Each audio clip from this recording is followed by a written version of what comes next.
ఆహారంతో ఆరోగ్యంలో మనం ఒక డిఫరెంట్ ఆకుకూర ఇది అందరికీ తెలిసి ఉండకపోవచ్చు. ఉడికేటప్పుడు మనము కొంచెం సాల్ట్ పసుపు వేసి ముందుగా గోరువెచ్చని నీళ్ళల్లో ఈ ఆకులను తుంచేసి మరీ ఉడకకూడదు, గోరువెచ్చని నీళ్ళలో వేసి తీసిన తర్వాత మనము పొడికూరగా చేసుకోవాలి. దీని పేరు ఆంధ్రాలో అయితే కసివింద అంటారు. ఇది పాములు విష సర్పాలను కూడా రానివ్వదనమాట. ఈ మొక్క మన పరిసర ప్రాంతాల్లో ఉంటే ఇది అంత విషాన్ని హరించే మొక్క అనమాట.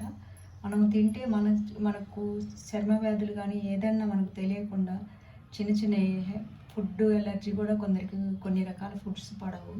అలాంటప్పుడు వాళ్ళకి ఎలర్జిక్గా ఉంటుంది స్కిన్ కానీ ఏదైనా, అలాంటిది కూడా నిర్మూలిస్తుంది మనం తీసుకుంటే. దీన్ని పొడికూరగా చేసుకుందాం మనము. ఈ ఆకులను వేడి నీళ్ళలో కొంచెం సాల్ట్ పసుపు వేసి కాగిన తర్వాత ఈ ఆకులను పెట్టేసి బయటికి తీసేసి ఆ తర్వాత మనం శనగపప్పు, నేను తిరగల్లో వేసిన పప్పు, ఇది సగం పొట్టుంది 25% దాకా, ఈ పప్పుతో చేస్తున్నాను. ఇది తెలంగాణలో అయితే చెన్నంగి అంటారు.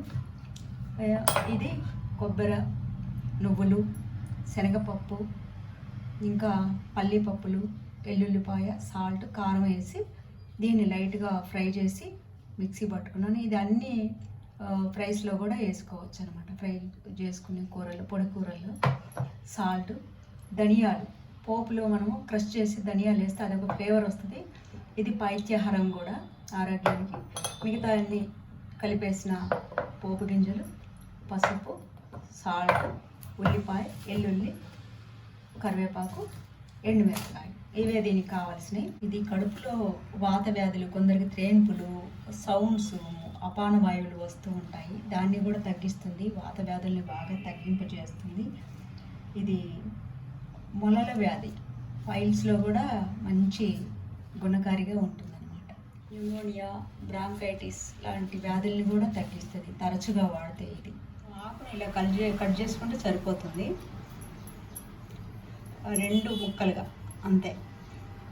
ఇప్పుడు వాటర్ బాగా బాయిల్ అయింది, పసుపు కొంచెం సాల్ట్ వేసా. ఇలా అయిన దాంట్లో కొంచెం ఆకేసుకొని మొత్తం ఆకంతా వేసి ఒక్కసారి దీన్ని తిప్పేసి తీసేస్తే సరిపోతుంది, అంతే, చూడకూడదు. ఇప్పుడు మూకుల్లో 2 స్పూన్లు ఆయిల్ వేసుకున్నాను, అది వేడెక్కింది.